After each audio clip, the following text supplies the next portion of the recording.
में बहिया डालल जाई प्यार करे में मजा आई। बहिया में बहिया डालल जाई प्यार करे में मजा आई। मिले तो सही मौका इंतजार करहो। अब राजा धीरे धीरे प्यार करहो। हाँ चढ़ली जवनिया ना बेकार करहो। बहिया में बहिया डालल जाई प्यार करे में मजा आई। मिले तो सही मौका इंतजार करहो। अब राजा धीरे धीरे प्यार करहो। चढ़ली जवनिया ना बेकार करहो।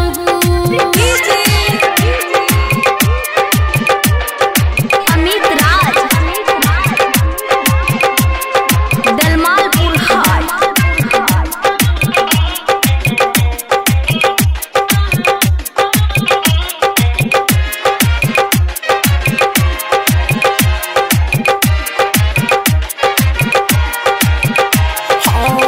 बही रिक्स बा बारू गुआहरी बतिया हमार तनी बुझाए प्यारी। हाँ दूरी अब तो नहीं सहाता। बावे धइले है लब के बीमारी। सुनो अब ही रिक्स बा बारू गुआहरी बतिया हमार तनी बुझाए प्यारी। पहिले तू मरिया 16 पार कलहो। अब राजा धीरे धीरे प्यार करहो। चढ़ली जवनिया ना बेकार करहो।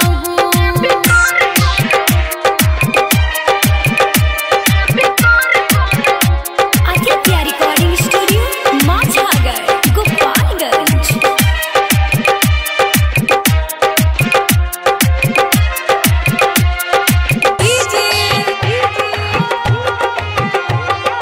अमित राज दलमालपुर हाट।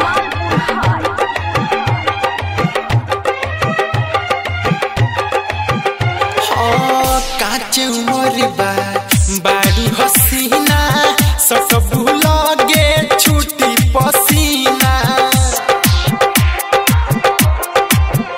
हाँ तहरा बिना जियल मुश्किल कइले बावे है इसके कमीना। काचे उमर बा बारू हसीना सटबू लगे छुटी पसीना। बहिना जवनिया तू जियान करहो। अब राजा धीरे धीरे प्यार करहो। चढ़ली जवनिया ना बेकार करहो।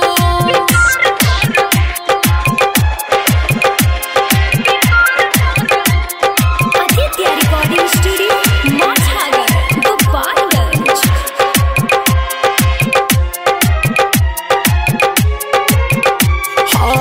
अपना मन के माँ ना गए रानी दीपक दीवाना के हो दिल जानी।